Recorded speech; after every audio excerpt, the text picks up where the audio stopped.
Hello guys, welcome to the channel. ಇವತ್ತೊಂದು fish special recipe ಮಾಡುವ ಅಂತ ಹೇಳಿ Mangalore style fish tawa fry. Recipe start ಮಾಡೋದಕ್ಕಿಂತ ಮುಂಚೆ ಈ ನಮ್ಮ ಚಾನಲನ್ನು ಇದೇ ಮೊದಲ ಬಾರಿ ನೋಡ್ತಿದ್ದೀರಿ ಅಂತ ಆದರೆ ಪ್ಲೀಸ್ ಒಂದು ಸಬ್ಸ್ಕ್ರೈಬ್ ಮಾಡಿ ಸಪೋರ್ಟ್ ಮಾಡಿ. ಹಾಗೆ ಇವತ್ತಿನ ರೆಸಿಪಿ ಇಷ್ಟ ಆದರೆ ಲಾಸ್ಟಲ್ಲಿ ಒಂದು ಲೈಕ್ ಕೊಡಿ. ದೊಡ್ಡ ದೊಡ್ಡ ಸೈಜ್ನದ್ದು ಬಂಗುಡೆ ಫಿಶ್ ಇತ್ತು. ಹಾಗೆ ಇದರಲ್ಲಿ ಒಂದು ತವಾ ಫ್ರೈ ಮಾಡುವ ಅಂತ, ತುಂಬ ಫ್ರೆಶ್ ಆಗಿ ಕೂಡ ಇತ್ತು. ಹಾಗೆ ಈ ರೆಸಿಪಿ ಕೂಡ ಶೇರ್ ಮಾಡುವ ಅಂತ ನಿಮ್ಮ ಜೊತೆ. ನಾನಿಲ್ಲಿ ಇದನ್ನೀಗ ಕಟ್ ಮಾಡಿ ಕ್ಲೀನ್ ಮಾಡಿ ಎಲ್ಲ ತಗೊಂಡು ಬಂದಾಯಿತು. ಈಗ ಇದಕ್ಕೆ ಸಣ್ಣದಾಗಿ ಕಟ್ ಮಾರ್ಕ್ ಹಾಕಿಕೊಳ್ಬೇಕು. ದೊಡ್ಡ ದೊಡ್ಡ ಫಿಶ್ ಆದರೆ ಅದಕ್ಕೆ ಮಸಾಲೆ ಎಲ್ಲ ಸರಿ ಎಳೆದುಕೊಳ್ಳೋದಿಲ್ಲ ಫ್ರೈ ಆಗುವಾಗ. ಅದಕ್ಕೋಸ್ಕರ ಈ ಥರ ಕಟ್ ಹಾಕಿಕೊಳ್ಬೇಕು. ಸಣ್ಣದಾಗಿ ಕಟ್ ಹಾಕಿಕೊಂಡ್ರೆ ಆಯಿತು, ಆಗ ಮಸಾಲೆ ಎಲ್ಲ ಸರಿಯಾಗಿ ಎಳೆದುಕೊಳ್ತದೆ. ನಾನು ಇದೇ ರೀತಿ ಎಲ್ಲದಕ್ಕೂ ಕಟ್ ಹಾಕಿ ರೆಡಿ ಮಾಡಿ ಇಟ್ಕೊಳ್ತೇನೆ. ಈಗ ಇದಕ್ಕೆ ಮಸಾಲೆ ರೆಡಿ ಮಾಡಿಕೊಳ್ಳುವ. ಮೊದಲು ಎಲ್ಲ ಮಸಾಲೆಯನ್ನು ಸ್ವಲ್ಪ ಫ್ರೈ ಮಾಡಿಕೊಳ್ಬೇಕು. ಲೈಟಾಗಿ ಫ್ರೈ ಮಾಡಿಕೊಂಡ್ರೆ ಸಾಕಾಗ್ತದೆ.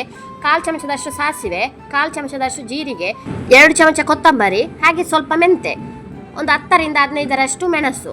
ನಿಮಗೆ ಖಾರ ನೋಡಿಕೊಂಡು ಹಾಕಿಕೊಂಡ್ರೆ ಆಯಿತು. ನಾನಿದನ್ನೆಲ್ಲ ಮೊದಲೇ ಫ್ರೈ ಮಾಡಿಟ್ಕೊಂಡಿದ್ದೆ. ಸ್ವಲ್ಪ ಬಿಸಿಯಾಗಲಿಕ್ಕೋಸ್ಕರ ಫ್ರೈ ಮಾಡ್ತಿದ್ದೇನೆ.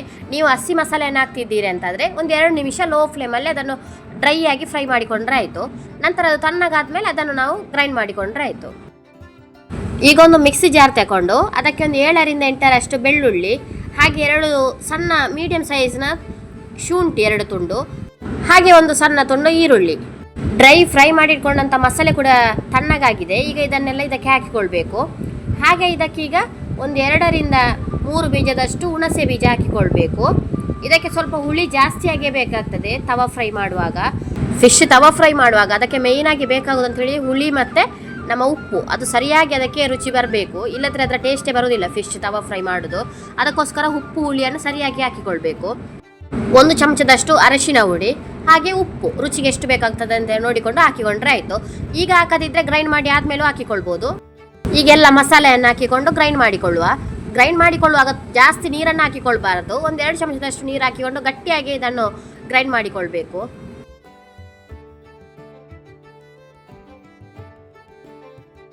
ಮಸಾಲೆ ಈ ರೀತಿ ಇರಬೇಕು. ಈ ಹದದಲ್ಲಿ ಗ್ರೈಂಡ್ ಮಾಡಿದರೆ ಸಾಕಾಗ್ತದೆ. ಜಾಸ್ತಿ ನೀರನ್ನು ಹಾಕಿಕೊಳ್ಳಿಲ್ಲ ನಾನು, ಸ್ವಲ್ಪ ನೀರು ಹಾಕಿ ಈ ಥರ ಗಟ್ಟಿಯಾಗಿ ರುಬ್ಬಿಕೊಂಡಿದ್ದೇನೆ.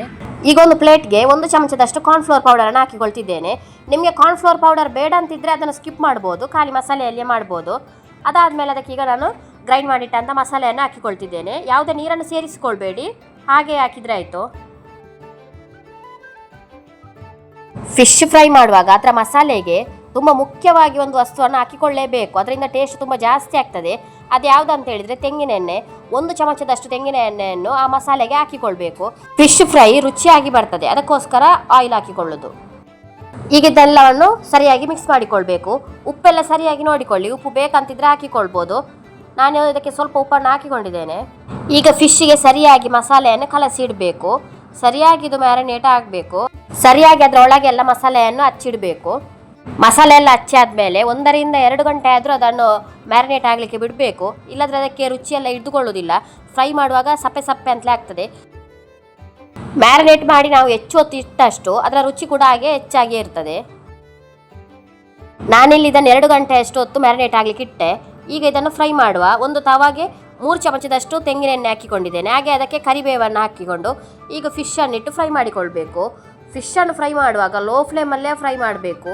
ನಾವು ತವಾದಲ್ಲಿ ಫ್ರೈ ಮಾಡೋದ್ರಿಂದ ಅದರೊಳಗೆ ಎಲ್ಲ ಸರಿಯಾಗಿ ಬೆಂದಿರುವುದಿಲ್ಲ. ಅದಕ್ಕೋಸ್ಕರ ಲೋ ಫ್ಲೇಮಲ್ಲೇ ಇಟ್ಟು ಒಂದು 5ರಿಂದ 10 ನಿಮಿಷ ಆದರೂ ಅದನ್ನು ಫ್ರೈ ಮಾಡಿಕೊಳ್ಬೇಕು. ಒಂದು ಸೈಡ್ ಫ್ರೈ ಆದಮೇಲೆ ಅದನ್ನು ಎಲ್ಲ ಇನ್ನೊಂದು ಸೈಡ್ ತಿರುಗಿಸಿ ಹಾಕಿದರೆ ಆಯಿತು. ಒಂದು 5ರಿಂದ 7 ನಿಮಿಷದಷ್ಟು ಕಾಲ ಇದನ್ನು ಲೋ ಫ್ಲೇಮಲ್ಲೇ ಬೇಯಿಸಿಕೊಂಡ್ರೆ ನಮ್ಮ ಫಿಶ್ ಫ್ರೈ ರೆಡಿ ಆಗ್ತದೆ. ಟೈಮ್ ಸ್ವಲ್ಪ ಜಾಸ್ತಿ ಬೇಕಾಗ್ತದೆ, ಆದರೆ ಇದರ ರುಚಿ ಕೂಡ ಜಾಸ್ತಿ ಇರ್ತದೆ. ಈಗ ಇಲ್ಲಿ ನಮ್ಮ Mangalore style fish tawa fry ready ಆಯಿತು.